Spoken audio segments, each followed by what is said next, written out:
You ain't found the time to go to the gym. Why? You haven't worked on anything. You haven't dedicated yourself to anything. Why?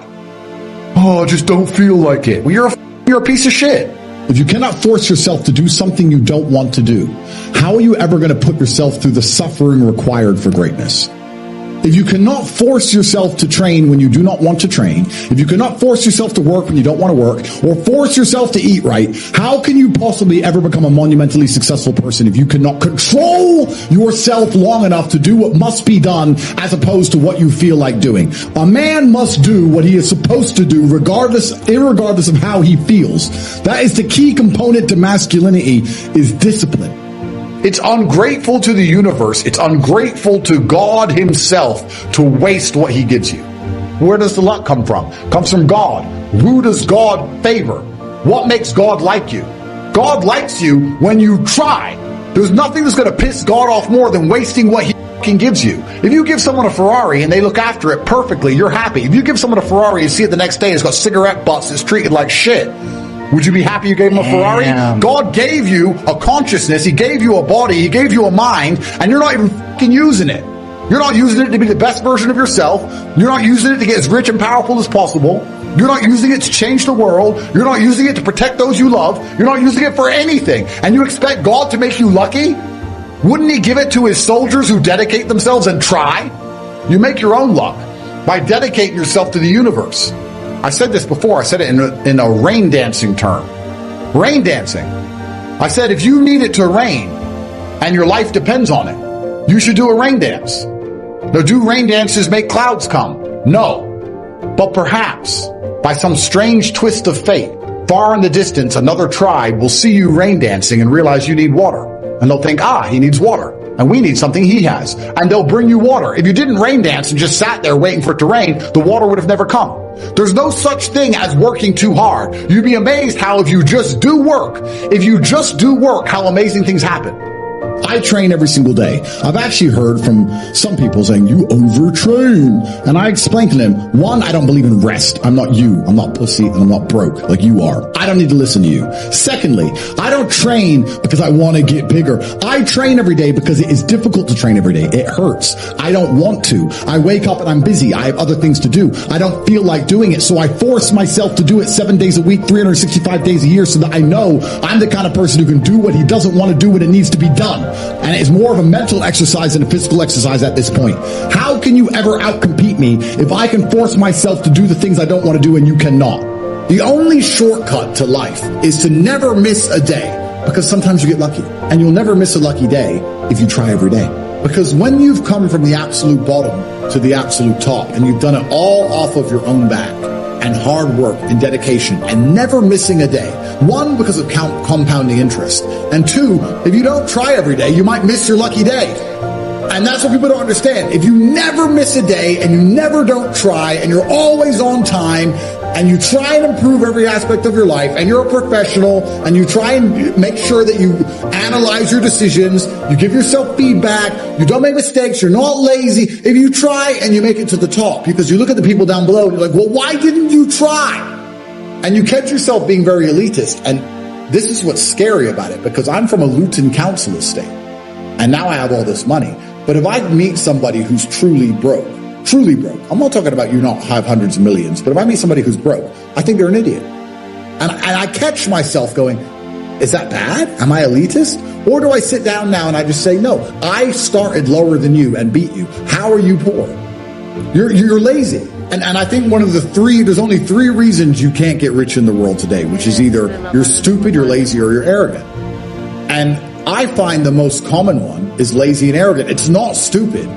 There's nobody at home who is too stupid to become rich. Anyone watching this podcast right now, if you were to sit down next to me and I were to say, do this, do this, do this, do this, do this, you could do it. But you're too lazy to learn how to do it yourself. And you're too arrogant to listen. It's one of the two. Those are the two most common factors of people. So when I meet people who have truly failed and they pretend to me that they didn't want to fail, I know they're one of the three. And it's usually arrogant.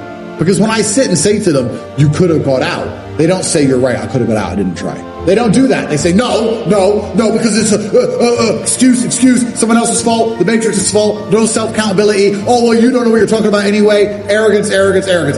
Some people don't want to win. And the people who don't want to win are not going to win. So when he sits and says, oh, we need to balance everything out, you cannot legislate everyone rich. You cannot make a loser have what a winner has, because winners are busy winning. That's the bottom line of it. And people say this, not everyone wants to be a hustler. Not everyone wants to have to go out there and grind. Yeah, but some people do. I've never in my life seen anyone who's determined to get something not get it. I've never seen somebody who is determined in their heart to get something not get it. People think it's difficult out here. I disagree. I've never seen someone wake up and say, nah, this is all I care about. This is all I want. Not get it. Everyone who thought that way in fighting was a world champion. Everyone who thought that way about money was rich.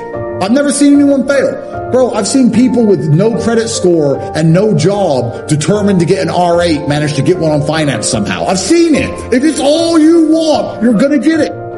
If I'm unhappy with something and I'm uncomfortable with something, I fix it. That's endless motivation, which I don't truly believe in as a concept, but that's endless fuel for the fire. If I was unhappy with something about myself, regardless of what it was, I would be able to take all of that discomfort and turn it into endless energy to get the problem fixed. But these people seem to sit and say, I'm really unhappy with X, but then stay doing X. So I don't believe they're truly actually unhappy. What you'll notice if you live life long enough is that somebody will sit and say to you, I'm unhappy being a loser. You say, why are you a loser? I just sit at home and play video games 7 days a week. And maybe 3 days of the week they're unhappy doing that. But 4 days of the week, it doesn't really bother them. Because if it bothered them 7 days a week, guess what? So I have very little sympathy for people. And that's not because I'm not a nice person, but it's because I've been so hard on myself and I've been through so much pain and trauma myself. Some of it self-inflicted, some of it given to me by God to make me a better person. But I've been so difficult on myself. It's very hard for me to look at somebody who's refused to be difficult on themselves and see them as my equal or feel sympathy or pity for them. And when men sit and say, I want to be happy, I want to feel happy. To feel happy, a lot of the time, you're looking for temporary hedonism. To be happy, you want to get drunk or do something stupid temporarily, and it's very short-lived. I think you should instead be looking as a man to say, I want to feel proud. If you choose pride over happiness, you're going to make decisions that you're proud of and the people around you are proud of, and it's going to be better for yourself and better for society and better for everyone who loves you, everyone you care about. If you ask any champion of anything, they always envision themselves as champion all of the time. And the reason they do that is, one, so they feel confident, but two, so that if they don't become champion, they're more angry and more motivated for the next attempt to ensure that they do become champion. So that's the mentality and the mindset you have to have. Your mind is your number one ally. A lot of you have been sabotaged internally by your own mind. Your own psyche is working against you. There's enough people in the opposing trench who are prepared to destroy you for self-interest. The idea of you not having every single part of you on your own side is truthfully sad. You need to be in a better position than that. You cannot allow your own mind to betray you ever. So as a thought experiment, we're going to sit here, and I want you to actually think about it. How many times have you doubted yourself? How many times have you didn't feel like doing something you knew you were supposed to do? How many times has your mind tricked you into procrastination or being lazy? How many times has your mind convinced you that it was okay to fail and lose even though you didn't try your best? How many times have you sought comfort in excuses? How many times have you betrayed yourself?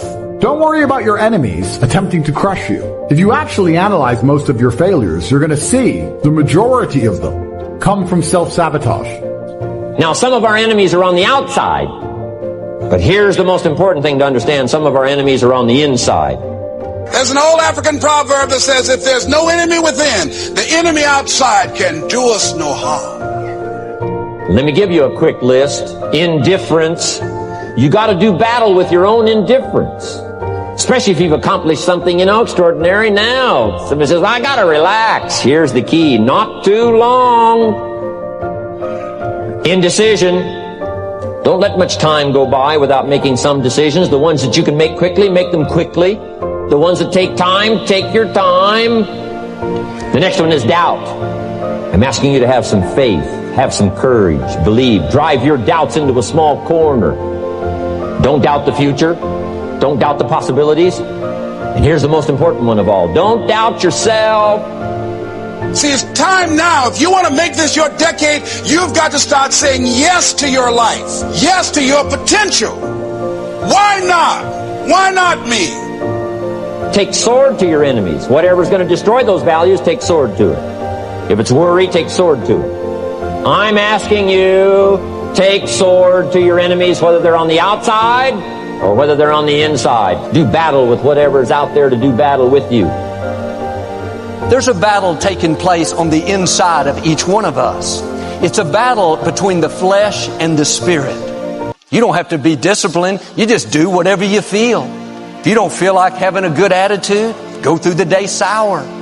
The scripture says, those who live by the dictates of the flesh. The problem is, if you keep giving in to the flesh, that verse goes on to say, you will die. Your relationships won't flourish. Your gifts won't come out like they should. You're letting the flesh win the war. There's another option, that is to walk in the Spirit. And what's limiting some people is not that they're not talented. It's that they keep sowing to the flesh. Next time you're tempted to be jealous, tell your flesh, no, I'm not going there. I'm going to be happy for them. Next time those friends call that are pulling you down, tell them, sorry, something has come up. I can't hang out tonight.